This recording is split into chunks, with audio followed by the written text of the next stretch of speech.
Good morning, class. Today we will be reviewing the different parts of speech.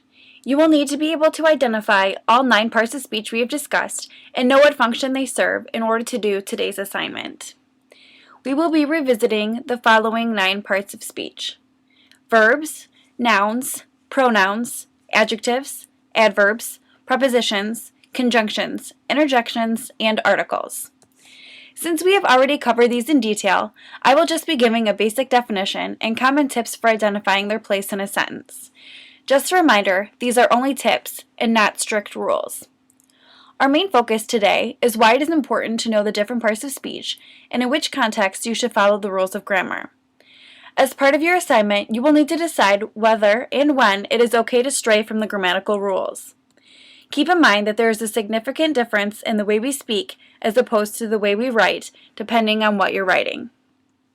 Okay, we will begin our review with the verb because it is perhaps the most important part of the sentence. The function of the verb is to express actions, events, or states of being. It answers what is happening or what is being done, and it connects the subject of the verb to additional information about the subject. Typically, verbs come after the subject of a sentence. Examples are walk, is, ate, and have. Next, we will cover nouns. Nouns are people, places, things, or abstract ideas. They can be the subject of a sentence or an object. They can show possession and they can be described. Nouns are often located after an adjective or an article. Examples include Mark Wahlberg, store, book, and peace. Pronouns can replace a noun or another pronoun to make sentences shorter and less repetitive. Because of this, they have the same jobs as nouns.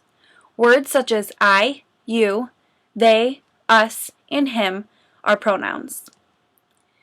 Adjectives modify a noun or a pronoun by describing, identifying, or quantifying words.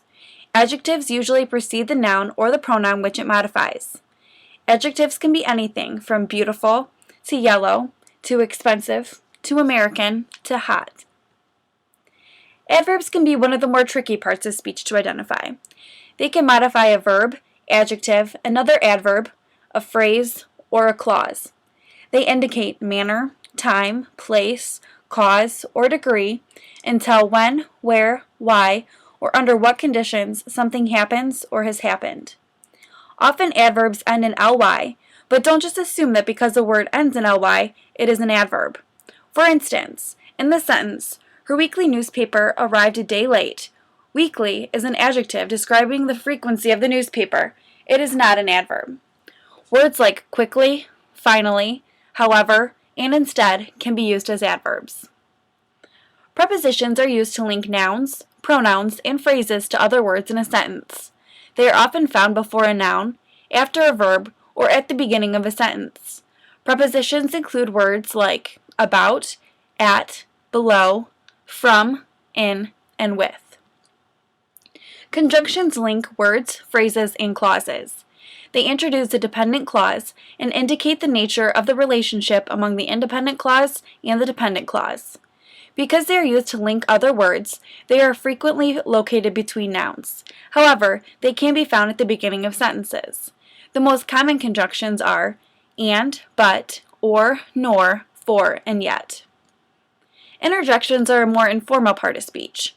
They are words or phrases used to exclaim, or protest, or command.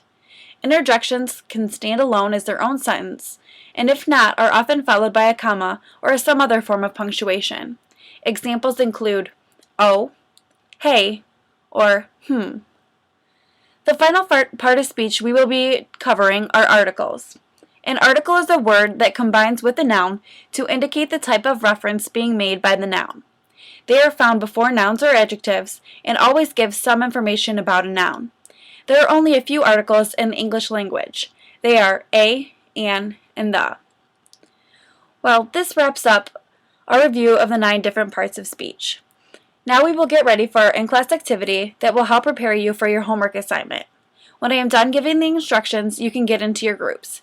This is just to give you some additional practice, but your homework assignment is going to be individual. I am going to play Party in the USA by Miley Cyrus. I want you to listen and write down the words in the song. In your groups, categorize the words into their respective parts of speech. Then after about 10 minutes of working, I'm going to ask someone from each group to come up to the board and write some words under the correct parts of speech written on the chalkboard. Make sure you ask me or one of your peers if you have any questions, because for your homework assignment you will be doing something very similar. Each of you will need to choose either a song, a poem, a magazine article, or a newspaper article to break down. You do not have to account for every single word in that song or article, but you will need to sort out the words into the 9 different parts of speech. You will be creating a PowerPoint presentation focusing on the following 5 parts of speech: nouns, verbs, adjectives, adverbs, and prepositions. You can do this in many different ways. You can simply do a different slide for all the different parts of speech and list the appropriate words, or you can select a specific passage and color code the different parts of speech. You can do a graph or a chart. It doesn't really matter how you decide to display them, as long as you clearly label and give examples of the 5 different parts of speech.